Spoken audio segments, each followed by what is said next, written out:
You just saw that, right? You know what I'm talking about? This is part of the shit that I have to put up with sometimes. People like that. I know this summer movie season, and you've got movies like Thor coming out. Like, anyone see Thor? Yeah, okay. I'm not a big fan of Thor.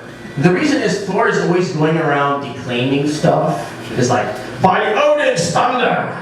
See, you can't get away with that in real life, especially in Hawaii. People think you're nuts, bro. Especially with local people. They can't do this in Hawaii. You don't see a local guy going up and saying, by Kingo's rubber slippers, by Honey Girl's Hawaiian bracelets, by Viagra. See, I snuck the Viagra thing. I got away with it. I got away with it. See, I don't really care for that. You know, a lot of the summer movies for some of my friends, they're not really that interesting. You ever have friends that are like real problem drinkers? I have friends that are problem drinkers. They're kind of like kids on the beach that make sand castles, except they don't make castles out of sand, they make them out of beer cans. These are guys that think that The Hangover 2 isn't a fantasy movie, it's a documentary. They saw the original, they're like, ow, how do they know about the tiger? Man, these Hollywood people are great. Okay, watch The Hangover and you'll get that joke. You'll just watch The Hangover and then you'll be, oh man, that was funny. See, I believe in the multiverse theory of the universe, and in another universe, that joke killed. It was fantastic. It was wonderful. Like, I just finished performing here at the Dragon upstairs, you know, or in downtown Honolulu. Intro and outro is all, unless a guy has a bit and he wants when I'm done in that performing, bit, I'm at the beginning of the show back to regular human being. You know, when you're a comedian and you're on stage, you know, you're doing the comedy thing. You know, you're in an abnormal environment. This comedy's not a normal environment for anyone, really. So my wife, You're normal. I'm a normal human being doing kind of an abnormal profession. So when I'm done performing, I'm done performing. I don't have anything to say. You know, I'm just doing my own thing. Another thing that you gotta be careful of is having like really dumb friends, right? Really dumb friends. Everybody I think has had like one really dumb friend, right? Like you've had them, right? I'm sure you have. absolutely. Because you were in Hollywood for a lot of years. It's beautiful. Yeah, I know, you were in Hollywood. That's about, actually that's less than you would get in Hollywood, right? That's like what, 30% compared, you probably usually have what, 5 to 8, you know, if you're in Hollywood? And I've had at least one dumb friend. I had a friend who thought that antimatter was a political position. I had a friend, he was into all these dumb schemes. He said, I've got a way for you to be half healthy all the time. It's called semicolon cleanse.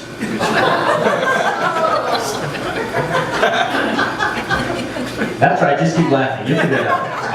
I'm like that. I have like time release jokes. They're like NyQuil, the daytime sniffing, sneezing, coughing, aching. What the hell did he mean by that joke? You know, it's okay. I'm fine with it.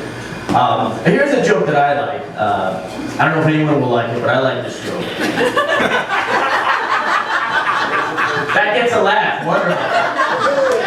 People complain sometimes, like, how come you don't tell like traditional jokes? So I'm gonna tell some traditional jokes, right? This is one that I made up that I like. Anyway, there was a scientist that works in a lab, and he's working with this petri dish full of bacteria. He drops the petri dish and it breaks. His bosses at the lab find out, and they call him to their office, and they tell him, Doctor, I'm sorry, we're afraid we're gonna have to let you go. The doctor gets mad and said, really? You're firing me? On what grounds? They look at him and they say, you're culturally insensitive.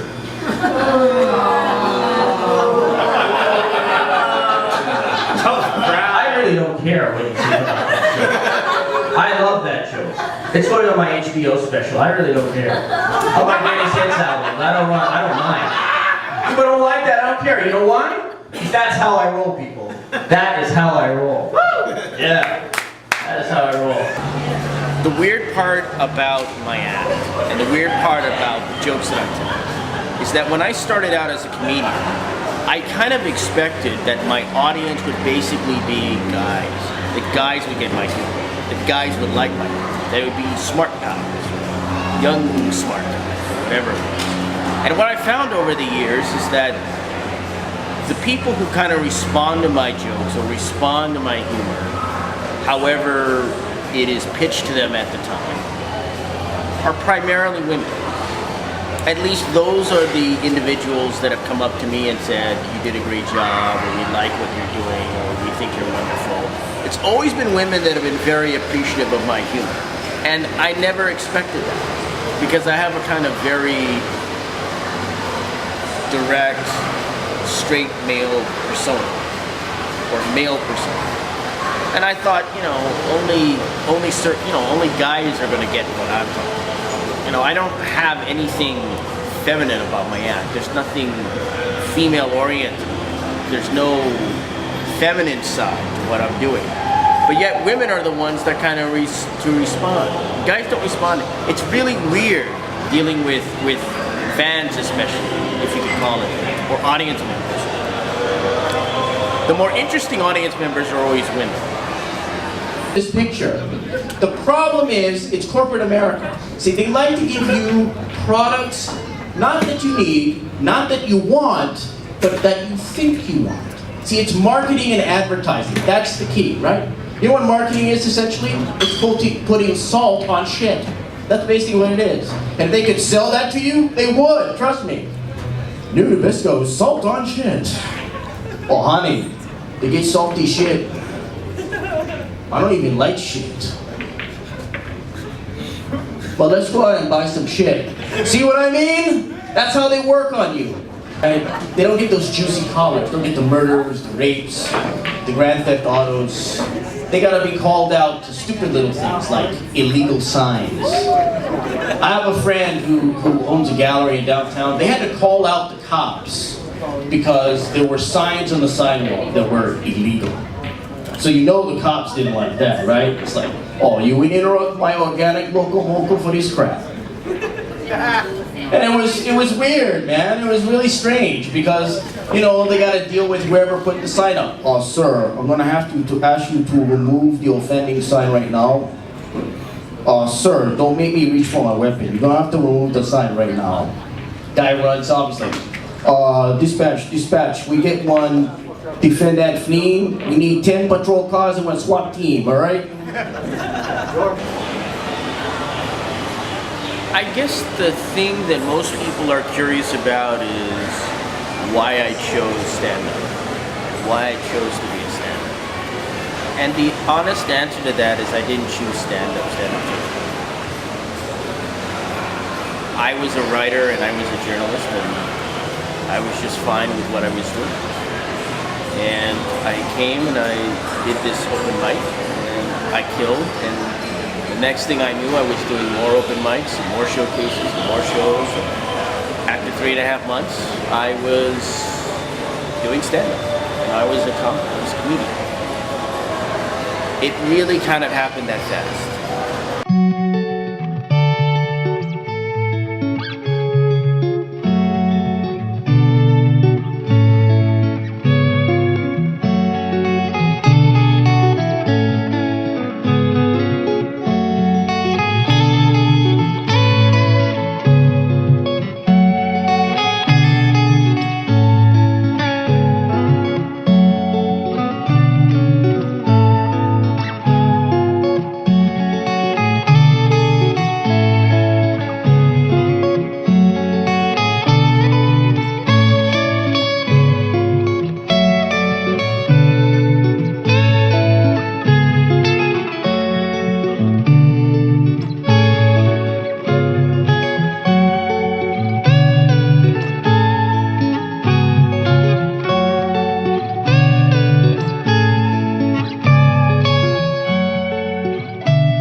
I just want to keep putting my talent, if I have it, I want to put my talent, put my skills to the best amount of abilities that I can. I want to put my best foot forward. I want to just keep working. And if I can keep working, and if I can keep growing, and if I can keep learning, then someday maybe I'll be a great comic. but I'd rather just be a good guy. That's all I care about, is being a good guy. Because that's what matters. That's what Steve Martin said in his book, Born Standing Up. That, you know, the tough part is being good. It's easy to be great on a certain night, but the tough part is being good. And that's what I want to continue to be. I want to continue being a good guy. Has been my goal from day one, and it'll continue to be my goal until I give this up.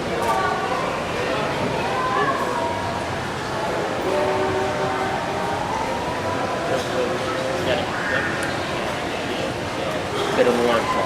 My basic stance as a comedian, I think, is that I'm a guy who is sort of anti-establishment, like my heroes.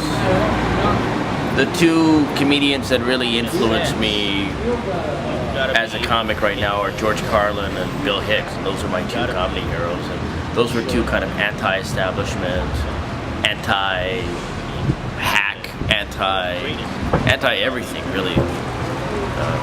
There were comics that took a very firm stand and they stuck to that stand. That's what I do as a stand-up, no matter what I'm talking about. I don't get into politics as much, I don't get into religion as much, I don't really talk about those issues because they bore me.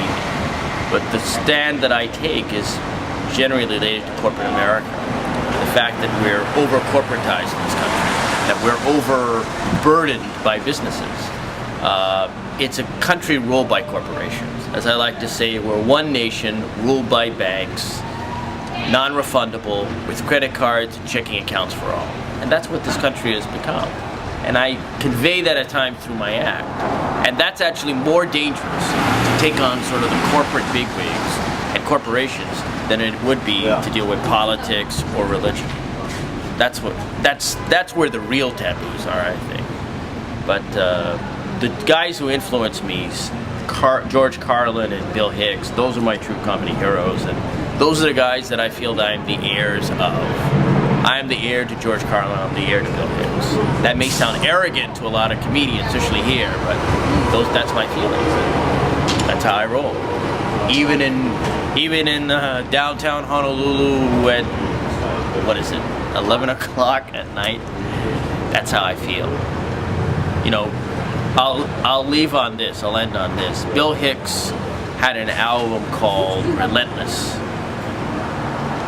If I had an album that was to come out soon, and I hope to have a comedy album one day, it would be called Defiance, because that's what I am as a comic. I'm defiant. Because that's how I roll.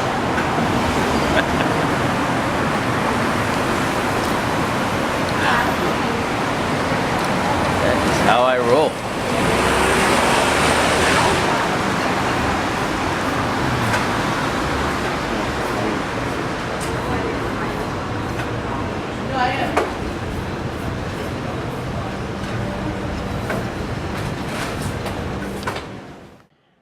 Let them know who's in charge. You want that audience to know you're the hot new comic, or the hot old comic, or just a hot comic, period. That you're the man. Those moments when you are the man are the greatest moments. When that audience is in the palm of your hands and there's no way they can get out of your clutches. That's the greatest moment. As it is for any comedian. It really is. It just, you can't beat it when you're... Anyway, that's it for me. I'm out.